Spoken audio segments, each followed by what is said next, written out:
Hello everyone, my name is Jared Evangelous. I'm a retirement plan advisor here at CCR Wealth Management, and today I will be discussing the importance of portfolio diversification in retirement planning. Our discussion today will be covering topics such as understanding diversification, the benefits of an asset allocation strategy, some of the problems and emotions associated with sticking to an investment strategy, and lastly, how to successfully implement this approach in retirement planning. Diversification is an investment technique that is used to reduce risk and lower your chances of loss by spreading your investments among various asset classes. It is a strategy that aims to mitigate risk and maximize your risk-adjusted investment returns over the long run. Investors encounter two different types of risk when investing: systematic risk and unsystematic risk. Systematic risk is often referred to as quote-unquote market risk. It is undiversifiable risk that is associated with every company. This type of risk can be caused by things such as inflation, interest rates, exchange rates, political instability, and war. A perfect example of this type of risk is the soaring inflation, rising interest rates, and political instability in Russia and Ukraine that caused the poor market performance last year in 2022. Unsystematic risk is often referred to as quote-unquote business risk. It is diversifiable risk associated with a specific company, industry, or country. Examples of this type of risk include regulatory changes, new competition, fraudulent behavior by a company's management, and union strikes. An example of this type of risk is the collapse of Enron in the early 2000s due to an accounting scandal and fraudulent management behavior. When investing for retirement, there are three main asset classes where you can diversify your money across: cash, bonds, and stocks. A bond is a loan an investor makes to an organization such as the U.S. government or a private company in exchange for interest payments over a period of time, plus the repayment of principal. Bonds offer moderate potential for returns and risk. When you buy shares of a company's stock, you own a piece of that company. Stocks can vary widely and are typically described based on a company's size, type, and location. Stocks offer the highest potential for returns and risk. The bar graph you're looking at illustrates the range of stock, bond, and blended total returns from 1950 through 2022. Over time, stocks have performed better than bonds, but with a much larger range of returns. For example, over a one-year period, the range of stock returns can vary anywhere from negative 39% to positive 47%. Over a 5-year period, it can range anywhere from negative 3% to positive 28%. Over a 10-year period, it can range anywhere from negative 1% to positive 19%.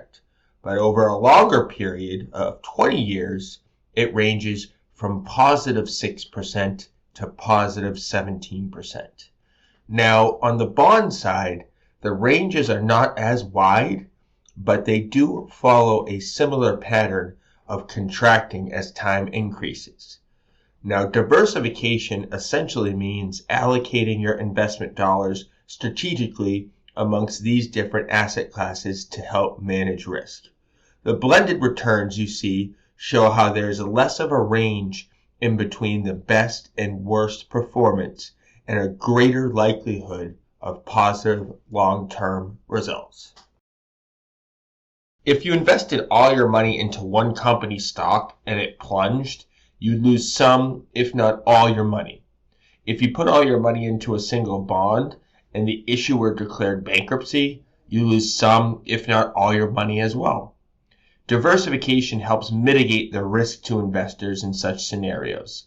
It is a strategy that can be neatly summed up by the timeless adage, "Don't put all your eggs in one basket." The hope is that if one investment loses money, the other investments will more than make up for those losses. The full benefit of diversification can be realized when investors spread their risk across and within asset classes. The chart you're looking at now shows the historical returns from 2003 to 2022 of 7 different asset classes against a diversified portfolio. For each year, the values are shown in ranked order. The best performer appears at the top of the table, and the worst performer is at the bottom. It's no easy feat to pick a winner in any given year. The asset class rankings appear to be randomly tossed about over time, with the top performer in one year often falling down to the middle or bottom of the table in the next year. 7 out of the 8 asset classes have been a top performer in at least 1 year on record. On the flip side, 5 out of the 8 asset classes have been the worst performer at some stage. What's this all mean? It means that once you are diversified among stocks and bonds, you may need to diversify again. For example, when it comes to stocks, the possibilities for diversification are vast. You can diversify by the size of the company, by geography, and by industry. When it comes to bonds, you can diversify by the type of bond issuer, whether it's a government, a corporation, or a mortgage, by geography, or even by time frame. A diversified portfolio may not be the best performing asset class, but it certainly cannot underperform the worst performing asset class. The main benefits of diversification over the long run are that it gives investors more consistent and steady performance while lowering their risk at the same time. This chart that you see illustrates the hypothetical growth of a $100,000 investment over the last 20 years. As you can see, the performance of a diversified portfolio was roughly in line with the performance of other equity asset classes, but with a lot less risk as measured by standard deviation.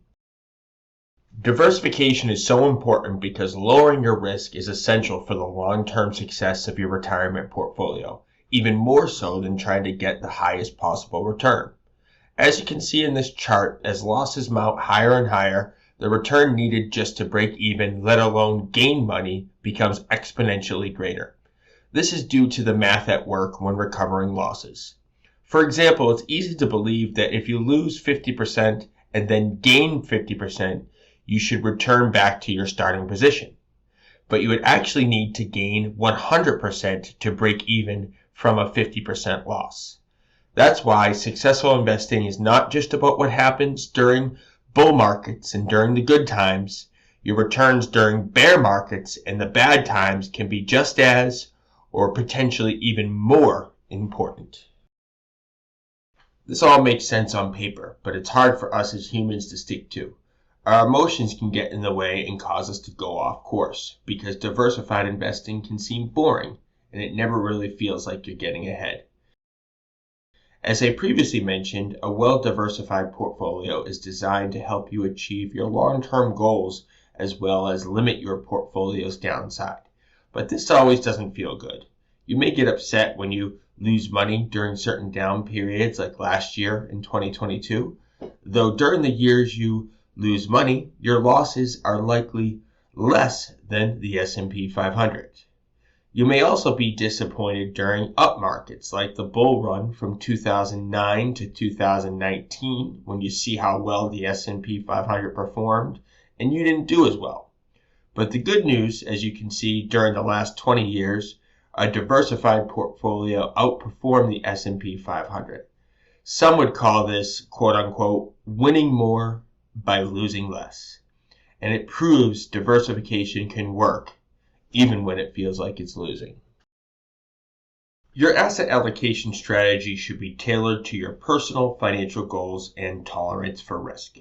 A major roadblock to creating an asset allocation strategy is that it can be burdensome, expensive, and complicated if you do it on your own. To build a diversified portfolio on your own, you need to have the investment knowledge, the time to do the investment research, and the ability to monitor and make changes to the investments on your own.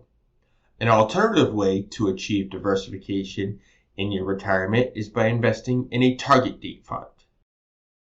Target date funds are typically structured as a mutual fund, and most are designed as fund of funds, meaning they invest in other mutual funds, not individual stocks or bonds themselves. Although the mutual funds that the target dates do invest in are comprised of a mix between stocks and bonds. You pick a fund with a target year that's closest to the year that you anticipate retiring. For example, a 2040 fund.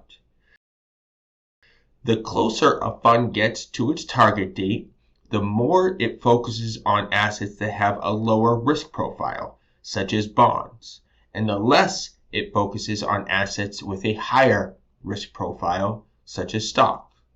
The shift across these asset classes is called a quote-unquote glide path. Target date funds with identical dates may appear the same, but they may have very different glide paths. A target date fund may be designed to take you, quote-unquote, to or quote-unquote through retirement. Generally, a to retirement fund will reach its most conservative asset allocation on the date of the fund's name. After that date, the allocation of the fund typically does not change. A through retirement fund continues to adjust its glide path and will typically reach its most conservative asset allocation after the target date. Upon reaching their target dates, some target date funds merge into different funds that normally focus on generating income. Target date funds offer many advantages. The biggest is that they can help people get invested in a diversified portfolio that is aligned with their retirement time horizon. This helps investors manage key risks that they may face over their lifetime: longevity risk, market risk, and inflation risk. Longevity risk is the risk that you could outlive your money. Many target date funds maintain a healthy level of stocks up to their target date and beyond, so a portion of that money has the chance to keep growing. Market risk is the possibility that your investment may lose value because of the changes in the broader market. While it is impossible to completely remove market risk, target date funds help manage this risk and help smooth out periods of volatility in the market. Inflation risk is the possibility that rising prices for goods and services will reduce the purchasing power of an investor's money. Target date funds allocations to stocks help manage inflation risk because stocks historically have outpaced inflation over long periods. To summarize, target date funds can be a great choice for investors with a known date for retirement who don't have the knowledge or the time to construct and monitor their own diversified portfolio. They provide ongoing professional investment management, which includes research and asset allocation, regular rebalancing, and risk management as the target date nears. They provide an all-in-one solution for diversification. The importance of diversification in retirement planning cannot be understated. Today we discuss what diversification is, the benefits of diversification, some of the problems and emotions associated with sticking to an asset allocation strategy, and lastly, how to successfully implement diversification in retirement planning. Remember, however, no matter how diversified your portfolio is, risk can never be eliminated. The only thing you can do as long-term investors is to manage this risk as best as possible. If you are uncertain how to diversify, consider seeking the guidance of a financial advisor. Thank you.